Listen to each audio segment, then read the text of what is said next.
United Council ya for against corruption gitu ya, salah satu badan dunia ya, badan PBB untuk mengurusi ya terkait dengan penanggulangan, pencegahan dan penanggulangan korupsi di berbagai negara ya.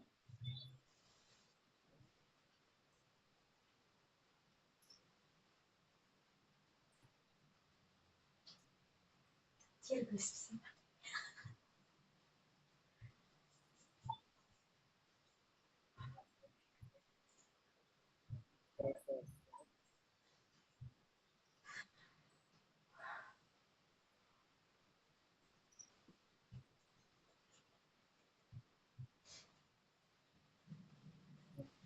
loading ya.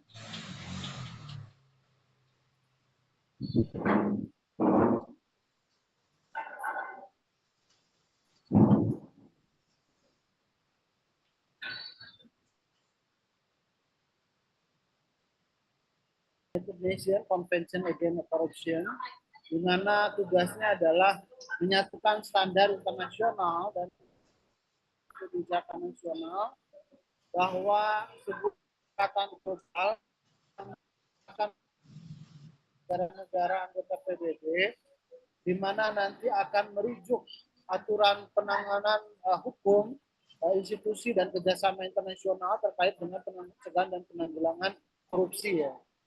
Dan nanti akan dibahas mengenai konteks histori ratifikasi UNCSC oleh Indonesia, kemudian implikasi regulasinya, kemudian penguatan kelembagaan dan peran kerjasama internasional dalam pencegahan dan penegakan korupsi ya. Nah, kita sebagai seorang warga negara perlu memahami bahwa bagaimana pentingnya kesepakatan global bahwa pencegahan dan penanggulangan korupsi itu menjadi satu framework global yang harus diikuti oleh negara-negara anggota PBB. Nah, setelah dari semua, nah saat ini adalah terkait dengan apa yang sudah kita ikuti di negara Indonesia. Kita sudah memiliki kelembagaannya, kita sudah memiliki seperti KPK begitu ya, kita sudah memiliki sistem hukumnya, undang-undangnya dan seterusnya. Itu adalah bentuk ratifikasi di Indonesia untuk pencegahan dan penanggulangan korupsi. Jadi ratifikasi UNCSC di Indonesia ini diadopsi oleh Undang-Undang Nomor 7 Tahun 2006 sebagai dasar hukum ya. Nah, ini tahun 2006 kita sudah mulai melakukan ratifikasi dari UNCSC ini. Kemudian ruang lingkup UNCSC ini adalah terkait dengan pencegahan korupsi, pencegahan tindak pidana korupsi, kemudian penegakan hukum bagi tersangka atau terpidana, gitu ya. Kemudian kerjasama internasional, kemudian dan aset recovery. Nah, ini adalah skop atau ruang lingkup daripada saat ini yang kita ikuti atau kita sepakati bersama begitu ya. Nah, kemudian implikasi untuk kebijakan nasionalnya adalah menempatkan Indonesia dalam norma internasional untuk harmonisasi kebijakan antar negara ya. Nah, jadi bagaimanapun karena kita sebuah negara yang berafiliasi dan bekerja sama dengan berbagai negara lain, maka kemudian kita menandatangani ratifikasi tersebut.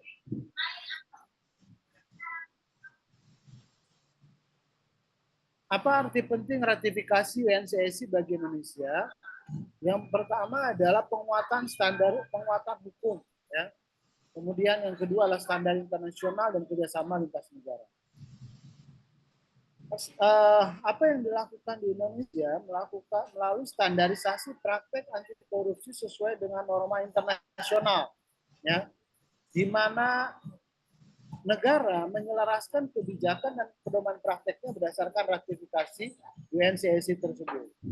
Kemudian pada tataran global, pada tataran nasional, Indonesia juga meningkatkan kredibilitas internasionalnya melalui berbagai satu indikator, salah satunya kita kenal dengan global indikator corruption ya, corruption indikator network gitu ya.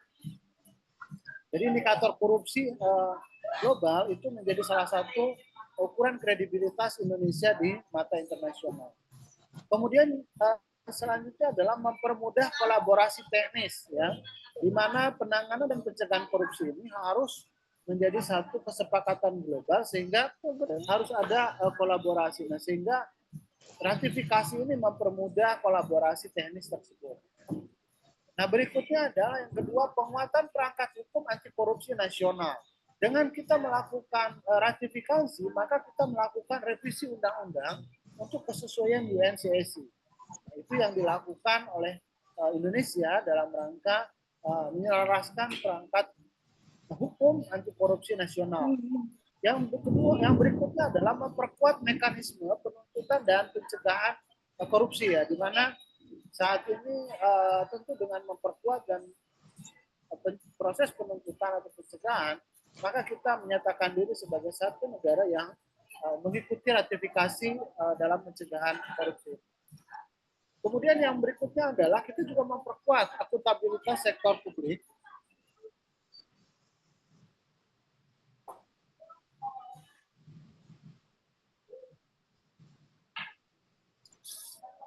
Ya, kita juga memperkuat akuntabilitas sektor publik, di mana nanti ya kita akan lihat bagaimana kesepakatan atau kebijakan-kebijakan yang diturunkan dalam kebijakan nasional terkait dengan pencegahan korupsi. Kemudian yang ketiga adalah perluasan kerjasama internasional untuk kasus lintas negara, di mana kita bisa melakukan namanya pertukaran informasi antar penegak hukum, kemudian koordinasi penyidikan lintas batas. Jadi ketika ada kasus di luar negeri, orang Indonesia misalnya korupsi, kemudian dia melarikan diri ke negara tetangga ya, bisa ke Singapura, ke Malaysia, ke Timor Leste misalnya, atau ke negara-negara lain, maka ada koordinasi penyidikan lintas negara, lintas batas. Ya. Kemudian menyediakan dukungan atau bersama untuk ekstradisi dan bantuan hukum ya. Nah, yang keempat adalah mekanisme pemulihan aset dan harmonisasi definisi tindak pidana. Jadi ada harmonisasi definisi untuk memudahkan penegakan ya. Jadi kaitannya dengan tindak pidana yang seperti apa, yang bagaimana gitu ya. Kemudian mengharmonisasikan definisi tersebut. Kemudian fasilitasi pemulihan aset lintas batas. Jadi ada upaya bagaimana pengembalian aset secara lintas batas, percepatan proses hukum internasional, nah itu ya. Nah, kita mengenai istilah dari Interpol, begitu ya, bagaimana polisi Indonesia bekerja sama dengan Interpol, sehingga polisi luar negerinya lah begitu ya, untuk penanganan kasus-kasus tertentu. Gitu ya. Nah ini adalah urgensi atau arti penting dari ratifikasi UNCSC yang bagi Indonesia.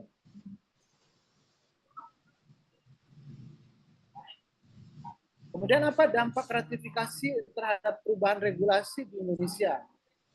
4 perubahan utama yang kemudian implikasinya dalam pelaksanaannya ya. Adanya transparansi pengadaan barang atau jasa pemerintah. Jadi sekarang kalau misalnya kita lihat, nanti kalian sudah bekerja di sektor pemerintahan, kok ada pengadaan barang jasa itu ada e-katalog misalnya. Ada secara transparan, dilakukan secara transparan. Ini adalah upaya bagaimana mengimplementasikan ratifikasi, mengimplementasikan kesepakatan global, ya, diturunkan ke dalam kebijakan nasional, ya, sehingga prosedurnya kemudian lebih jelas, dokumen publik dan pemilihannya lebih terbuka, begitu ya, sehingga tidak asal tunjuk misalnya pengadaan barang, kan ini kan rawan ini ya, istilahnya rawan korupsi ya, kalau pengadaan barang dan jasa yang nilainya mulai dari yang terkecil sampai yang besar sekali begitu ya. Kan kalau pemerintah itu biasanya lembaga atau kantor itu kan selalu melakukan namanya pengadaan barang dan jasa, ada alat kantor atau alat komputer, mebel, tender bangunan gedung dan lain sebagainya, maka itu harus ada transparansi pengadaan barang jasa pemerintah, begitu ya. Kemudian yang kedua adalah penguatan pelaporan gratifikasi dan LHKPN ya.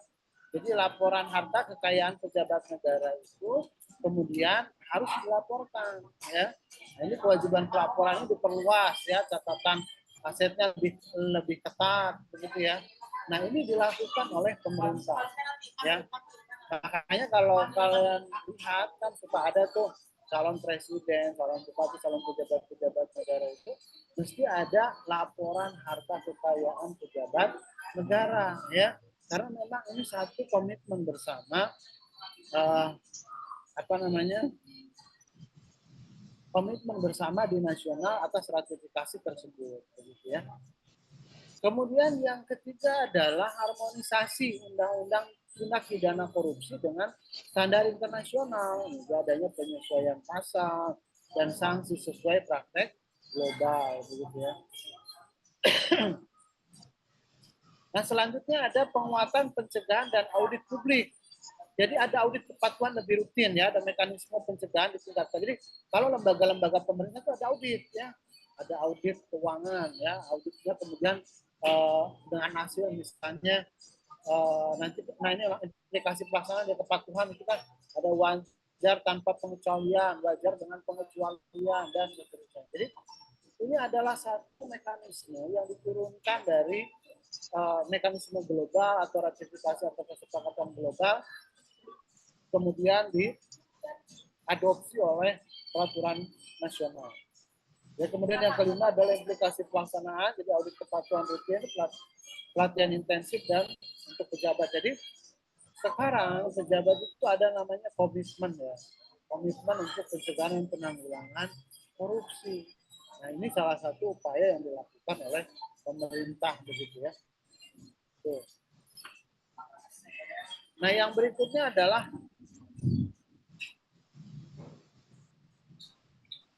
bagaimana penguatan kelembagaan setelah ratifikasi, setelah kita menyepakati kesepakatan global, begitu ya. Bagaimana pencegahan dan penanggulangan korupsi di Indonesia.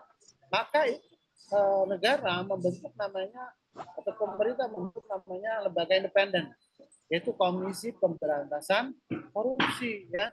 Nah, ini tujuannya untuk apa? Nah, ini tujuannya adalah untuk melakukan koordinasi kasus, ya. Kemudian perlindungan pelapor, ya, dan penguatan investigasi. Ini digunakan, lembaga ini bertujuan untuk melakukan kegiatan-kegiatan tersebut. Itu KPK ya. Kemudian bagaimana lembaga Polri, ya. Nah,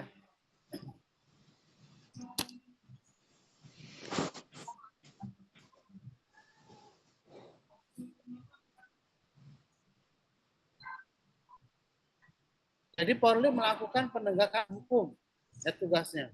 Ada operasi kepolisian, ya, penyidikan bersama, kemudian pertukaran intelijen, ya. Nah, kemudian yang berikutnya adalah ada kejaksaan, ya. Ada penuntutan terintegrasi, ada proses penuntutan terpadu, koordinasi, bukti, mitigasi efektif. Nah, jadi kejaksaan tugasnya adalah melakukan penuntutan, ya. Nah, ini harus terintegrasi. Jadi bagaimana koordinasi dengan Polri, bagaimana koordinasi dengan KPK, begitu ya. Kemudian yang berikutnya adalah pengawasan ya, BPK. Nah, BPK fungsinya adalah melakukan pengawasan keuangan. Nah, maka kemudian BPK akan melakukan audit kinerja dan keuangan untuk pencegahan dan penyalahgunaan korupsi. Nah, ini ya. Ini lembaga-lembaga diantaranya yang berkaitan ya, yang melakukan penguatan kelembagaan implementasi daripada ratifikasi tersebut. Nah, selanjutnya adalah PPATK. Nah, bagaimana PPATK? PPATK ini melakukan pelacakan aset dan transaksi. Ya. Nah, kemudian analisis transaksi, informasi aset, dukungan intelijen PPATK itu lembaga yang melakukan pencatatan audit transaksi keuangan ya, akuntan transaksi dan transaksi keuangan. Nah, kemudian di lembaga-lembaga, kementerian atau lembaga juga melakukan pembentukan namanya unit anti korupsi ya. Pembentukan unit internal ini untuk melakukan pencegahan dan koordinasi kasus ya. Nah, selanjutnya adalah kapasitas SDM dan teknologi. Nah, bagaimanapun sekarang kita sudah berkembang dengan kita sebut dengan cybercrime gitu ya. Nah, bagaimana kasus-kasus tindak pidana korupsi itu juga sudah melibatkan digitalisasi, kejahatan-kejahatan cyber yang dimana itu menjadi satu tantangan tersendiri. Nah, sehingga perlu peningkatan kapasitas SDM dan penggunaan teknologi. Jadi ada pelatihan internasional ya bagaimana kejahatan-kejahatan transnasional ini kemudian menjadi satu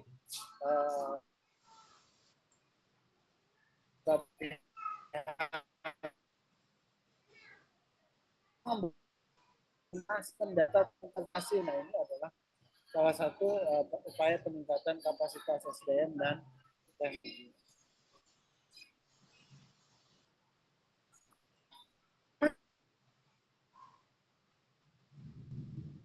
Kita lihat 15 upayanya seperti itu. Nah, jadi ya kalau ada kasus, kalau ada uh,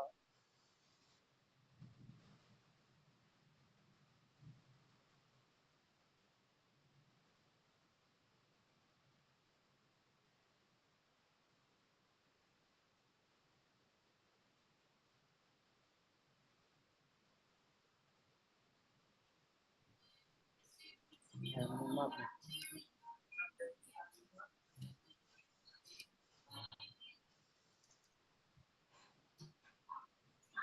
ya. Jadi kita beberapa tahun ini 35 tahun dulu zamannya era Orde Baru ya. Itu kan sulit sekali penegakan hukum ya, hanya sporadis tidak terkoordinasi dengan baik ya tanpa reformasi struktural. Tahun 98 saat reformasi kemudian dibentuk Undang-Undang Tipikor ya tindak pidana korupsi. Kemudian tuntutan publik memicu lahirnya Undang-Undang Tindak Pidana Korupsi. Dukungannya sangat kuat. Karena apa? Karena upaya korupsi ini kan upaya korupsinya sudah masif, maka upaya pencegahannya pun dan pengendaliannya pun harus masif juga begitu. Pada tahun 2002 pembentukan namanya lembaga KPK ya, selang 3 tahun ya, 4 tahun ya, 4 tahun setelah reformasi maka dilakukan pembentukan Komisi Pemberantasan Korupsi. Kemudian pendiriannya sebagai lembaga independen untuk menangani korupsi gitu ya. Nah, selanjutnya tahun 2004 sampai dengan sekarang maka yang dilakukan adalah bagaimana penguatan hukum dan digitalisasinya ya, perkuatan aturan terkait digitalisasi, pengawasan dan perluasan kerjasama global karena sekarang sudah berkembang kejahatan korupsinya ini kemudian masuk pada yang kita sebut tadi dengan kejahatan transnasional, kemudian juga cyber crime gitu ya, kejahatan cyber gitu ya.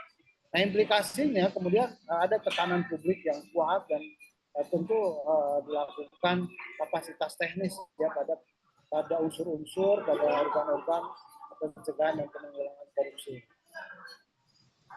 Kemudian perubahan struktur dipacu oleh tekanan publik ya, digitalisasi, kemudian mempermudah pengawasan, namun butuh infrastruktur dan kemampuan teknis. Jadi ini memang kemampuan teknis sangat penting ya.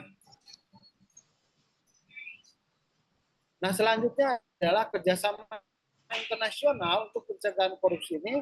Maka UNCSC kemudian melakukan satu kesepakatan bersama dengan negara-negara anggota ya, kemudian melakukan penyidikan lintas negara, pemulihan aset dan asistensi teknis. Nah, penyidikan lintas negara dilakukan koordinasi penyidikan dan akses bukti antar jurisdiksi, kemudian untuk kasus korupsi internasional. Jadi penyidikan lintas negara ini dilakukan pada kasus-kasus yang memang terjadi lintas negara begitu ya. Kemudian lakukan pemulihan aset ya, identifikasi pembekuan dan repatriasi aset hasil korupsi ke negara asal korban gitu ya. Nah, kita bayangkan kalau misalnya orang korupsi di Indonesia ya, kemudian melarikan diri ke luar negeri. Di luar negeri kan beli aset, beli tanah, beli rumah, atau dia memiliki hak kekayaan tersebut. Nah, kalau tidak diatur dalam kerjasama internasional, nanti akan sulit sekali berkaitan dengan bagaimana pemulihannya, gitu ya. Nah, kemudian pelatihan dan asistensi teknis, pelatihan kapasitas penyidik, jaksa, dan aparat ya, keuangan khususnya untuk menangani kasus lintas negara. Kemudian pertukaran data dan intelijen keuangan, jadi berbagai informasi perbankan dan intelijen keuangan untuk menelusuri aliran dana korupsi. Nah, saat ini kalau misalnya kita pihak negara tidak melakukan upaya penelusuran, tidak melakukan intelijen terkait dengan ini, maka kemudian nanti akan banyak kerugian negara yang diterima begitu atau yang dialami. Maka penting sekali intelijen keuangan ya, makanya ada istilah PPATK salah satu tadi untuk yang melakukan transaksi analisis keuangan tersebut. Kemudian menyepakati instrumen hukum ya, ada namanya mutual legal assistance, bagaimana kita memperbaiki kapasitas, kompatibilitas domestik agar bisa melakukan implementasi kerjasama tersebut.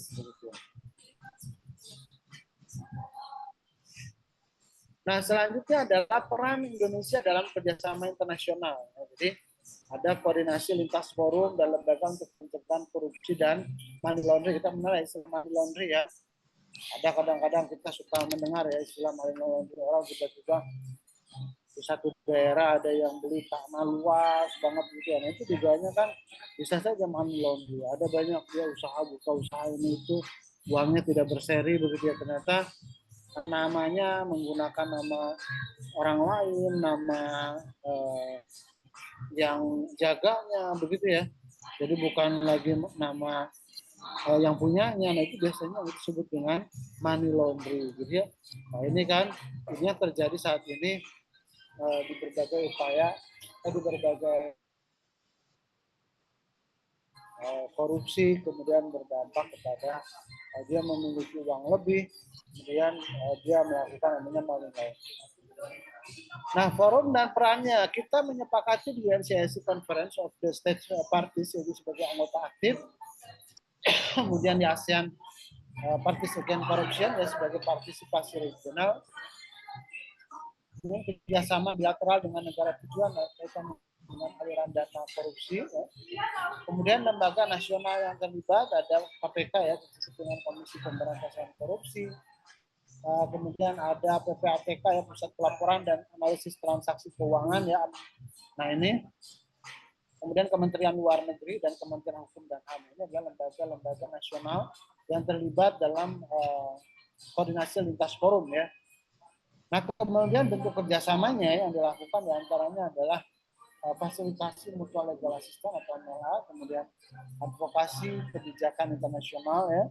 Nah kita sudah melakukan berbagai advokasi sehingga menyepakati berbagai aturan hukum yang lain.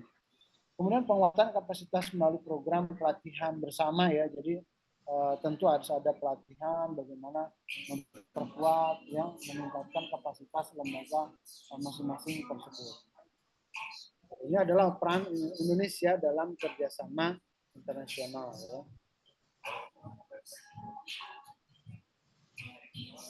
Nah, contoh kerjasama multilateral dan bilateral, ini misalnya multilateral ini di mana kita melakukan kerjasama terkait dengan UNCIC Implementation Review Mechanism ya, yang menilai kepatuhan negara terhadap konvensi anti korupsi, kemudian APEC Anti Corruption and Transparency Working Group, ya, bagaimana mempromosikan praktek transparansi di kawasan APEC ya. Kemudian ASEAN PAC Joint Investigation, bagaimana kolaborasi investigasi lintas negara di kawasan Asia Pasifik ya. Kemudian pada bilateral ya, di mana kita dengan Singapura misalnya kita melakukan mutual legal assistance dengan Singapura ya, di mana bantuan hukum dan pendidikan yang seperti kan ada tuh para koruptor, salah satunya yang sering terkenal disebut koruptor yang belum tertangkap di luar negeri gitu ya. Ada misalnya Rijal Salim itu salah satu koruptor yang banyak sekali melakukan korupsinya ya, luar biasa itu. Jadi mereka pergi ke luar negeri, kemudian kita memerlukan satu kesepakatan ya dengan mutual legal assistance dengan negara-negara seperti Singapura, kemudian Korea Selatan, Swiss ya, kemudian negara-negara lain yang berpotensi memang melarikan uang negara hasil korupsi itu ke negara-negara tersebut ya. Tuh.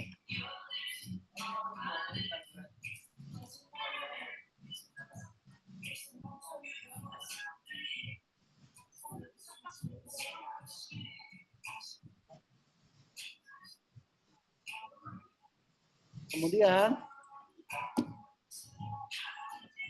jadi resume kerjasama internasional pencegahan korupsi ini di mana ada sinergi pencegahan, penegakan, dan pemberian aset lintas negara.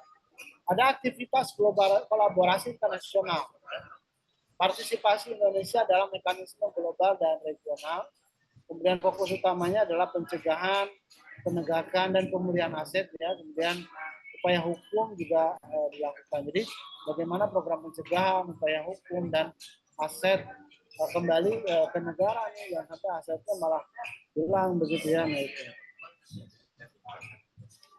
Manfaatnya dari ratifikasi ini kemudian bisa mendeteksi aliran dana lintas negara ya. Nah, jadi kerjasama mempermudah identifikasi dan pelacakan dana gitu ya. Kemudian penguatan kapasitas SDM dan sistem informasi ya. Kemudian ada dukungan internasional untuk pelatihan dan teknologi. Nah, kemudian implikasi strategisnya apa?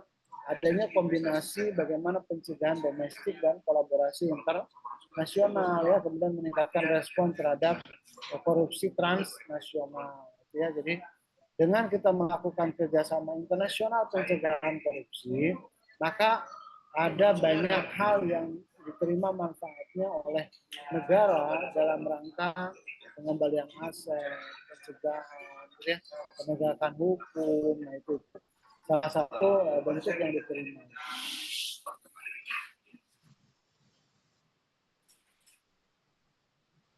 Selanjutnya adalah kesimpulannya bagaimana memperkuat implementasi UNCLC. Jadi untuk temuannya ratifikasi UNCLC ini memperkuat regulasi, nah, itu yang pertama. Jadi dengan kita mengadopsi berbagai aturan, maka akan memperkuat fungsi regulasi di negara kita. Yang kedua adalah kelembagaan. Jelas, kemudian akan memperkuat KPK, Polri, Kejaksaan, ya, salah satu bentuk yang dilakukan. Ya. Kemudian dan integrasi dengan standar global. Jadi kita akan mengikuti berbagai standar global untuk memastikan bahwa itu bisa dilakukan, itu bisa diterapkan gitu. Kemudian perkembangan sejarah perkembangan signifikan secara reformasi tadi kita sudah jelaskan bagaimana perkembangan penanganan korupsi kelembagaannya ya, baik zaman Orde Baru atau zaman reformasi ya. Kemudian peran kerjasama internasional ya, kerjasama menjadi kunci menghadapi korupsi transnasional ya. Kalau kita tidak ada kerjasama, kita sulit tidak hilang aset negara kita gitu di bawah para koruptor itu. Ya. Kemudian rekomendasi advokasinya, ya, ini tentu advokasi ini berbasis bukti ya, mendorong kebijakan dan kampanye berbasis data untuk perubahan hukum dan praksisnya ini. Ya. Kemudian rekomendasinya adalah tingkatkan kapasitas lembaga ya, di mana harus ada dukungan untuk pelatihan, sumber daya teknis, dan mekanisme penegakan yang efektif begitu ya. Kemudian rekomendasi berikutnya adalah fasilitasi dialog lintas sektor, ya, membangun forum untuk pemerintah, masyarakat sipil, dan swasta memperkuat implementasi UNCLC. Kemudian sehingga secara umum ringkasannya adalah kita harus menggabungkan regulasi nasional atau regulasi global, ya, dengan kita melakukan penggabungan itu maka kita bisa menyepakati berbagai aturan hukum atau aturan. Kemudian kapasitas kelembagaan, kapasitas personal, begitu ya, itu menjadi penting karena memang di situ kita bisa melaksanakan berbagai program ya, karena SDM-nya punya kapasitas, maka upaya pencegahan itu bisa dilakukan. Gitu.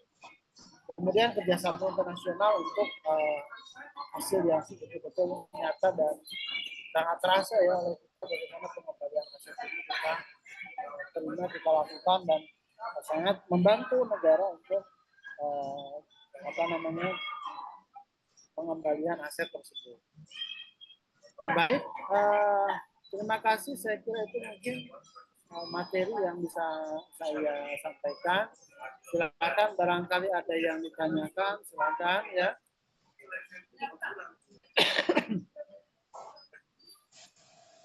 Terkait dengan materi bagaimana kita meratifikasi ya, ratifikasi kesepakatan global yang dijadikan standar nasional atau kebijakan nasional terkait pencegahan dan penanggulangan korupsi ya. Baik, silakan barangkali ada yang ingin ditanyakan.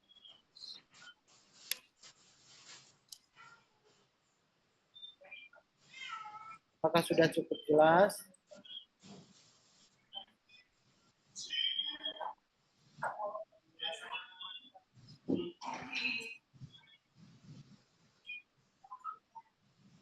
Ya, jadi sebenarnya kan untuk kita, karena kita sebenarnya kan bukan calon penegak hukum ya. Seperti kalian kuliah perawat, ambil lagi sarjana hukum gitu ya, kemudian jadi bagian dari penegakan hukum ya.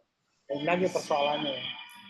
Saya punya teman juga sama itu udah sekolah perawat ya, tapi dia ternyata nggak cukup, dia masih kurang perannya mungkin ya. Akhirnya dia bekerja di rumah sakit, tapi dia juga sebagai sarjana hukum ya, dia pilihan lagi sarjana hukum, dia sebagai apa yang disebut ya, acara begitu ya. Nah, ini ternyata menunjukkan bahwa untuk seorang perawat sekalipun ya, kita bisa apa yang kita sebut dengan multi profesi begitu ya. Jadi kalian bisa sebagai seorang perawat bisa, sebagai seorang penegak hukum juga bisa begitu ya. Nah, itu jadi bukan tidak mungkin itu bisa dilakukan. Ya, jadi sebagai contoh yang lain. Nah, yang berikutnya adalah apa sih urgensinya kita belajar pencegahan korupsi seperti ini. Jadi bahwasanya sebuah sistem itu yang paling utama salah satunya adalah SDM ya, di mana SDM bisa mempengaruhi sebuah kebijakan, sebuah regulasi begitu ya. Nah, kalau kita memiliki atau lulusan BHI, para mahasiswanya atau alumninya gitu ya, memiliki frame pencegahan korupsi yang bagus, yang baik, maka kita berharap bisa mempengaruhi lingkungan sekitar. Minimal untuk dirinya sendiri, kemudian juga bisa mempengaruhi lingkungan kita. Karena apa? Karena kejahatan korupsi atau kejahatan kemanusiaan karena akan mempengaruhi atau menghambat pertumbuhan dan perkembangan daripada ekonomi atau pembangunan. Gitu ya. Nah, jadi ini perlu kita pahami bahwa kenapa sih kita perlu sampai harus belajar ada mata kuliah tersendiri begitu ya, bukan anti korupsi begitu ya. Nah, itu ya semata-mata kita memang ingin sekali menghadirkan suatu kawasan, suatu lembaga ya, suatu tata pemerintahan itu yang integritas ya, di mana jauh daripada tindakan-tindakan pidana korupsi seperti itu.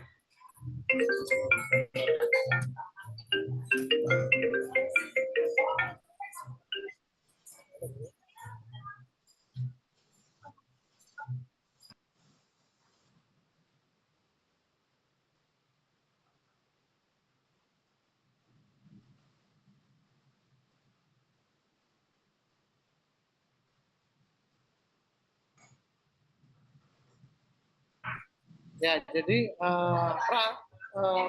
peran perawat, peran tenaga kesehatan dalam nanti sebuah sistem kesehatan kan bagian penting ya.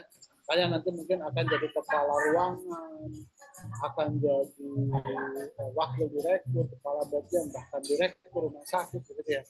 Atau di dinas kesehatan akan jadi pejabat-pejabat di dinas kesehatan atau di lembaga-lembaga yang lain ya. Nah, kemudian kalau peran itu kemudian atau integritas itu tumbuh dan memang sudah terbiasa pencegahan korupsi ini, maka itu menjadi penting dan menjadi terasa manfaatnya nanti untuk pembangunan kesehatan. Gitu ya. Nah, itu barangkali yang perlu diperkuat ya, bagaimana pencegahan atau penanggulangan korupsi menjadi penting. Nah, yang berikutnya adalah saya minta kalian nanti saya lupa udah saya ngasih tugas ya ke kelas apa kelas B ya waktu itu. Jadi ada dua pertemuan yang belum saya bisa tuntaskan karena teman saya umroh, sehingga nanti ada penugasan untuk kalian ya. Nah, ini nanti coba tanya-tanya ke kelas yang sebelumnya, kelas A atau kelas B ya, yang korupsi ini, sehingga nanti bisa sama ya penugasannya seperti itu. Nah, kemudian kalian kan semester 3 ini ya. Semester 3 semester berapa ya? Semester 5, Pak. 5 ya. Nah, nanti ada program kreativitas mahasiswa PKN. Tolong kalian buat cari ide gagasan, kita bikin proposal, kita ajukan, kita buat pengalaman ya. Saya yakin resourcesnya, sumber dayanya mahasiswa perawat ini kan banyak sekali ya. Jadi masa dari kita mahasiswa perawat ratusan ini tidak ada yang masuk timnas nih, harus lolos proposalnya gitu ya. Nah, kita belajar bagaimana mengembangkan menyusun ya proposal program kreativitas mahasiswa ya. Ini saya mengajak ya karena saya di bagian kemahasiswaan juga, jadi nanti bisa ada semua mempersiapkan. Nanti kita akan ada sosialisasi bagaimana program kreativitas mahasiswa kita susun proposalnya begitu ya. Nah, itu mungkin sebagai informasi tambahannya ya. Jadi kalian sebagai mahasiswa punya kesempatan ya untuk melakukan upaya-upaya pengembangan ya. Nah, salah satunya adalah apa yang kita sebut dengan program kreativitas mahasiswa tersebut gitu ya. Oke, baik. Silakan barangkali ada yang ditanyakan. Oke.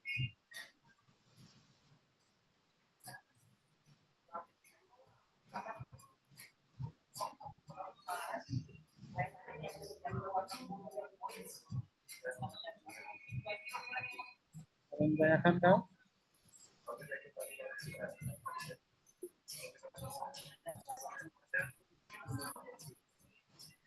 Ya, cukup jelas.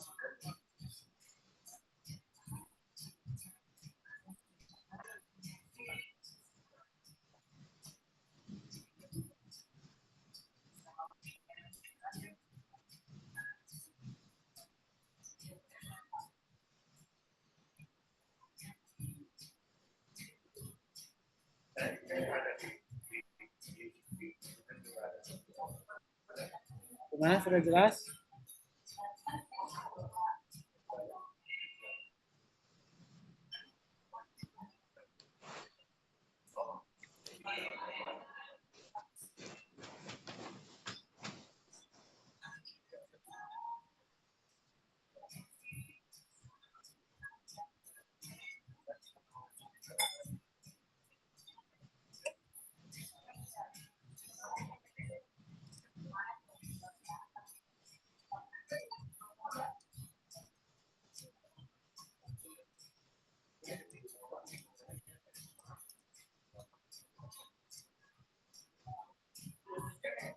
Gimana? Apa ada yang ditanyakan?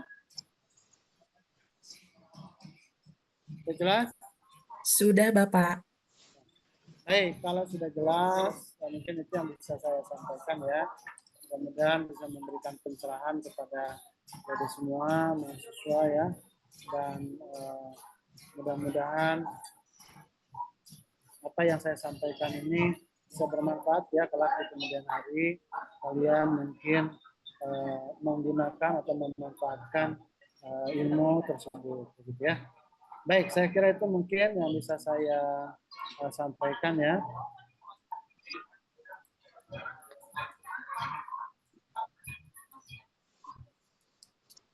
Dari saya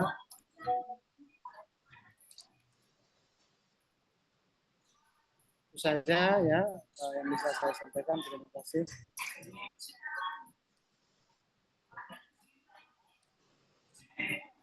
Baik, terima kasih Pak.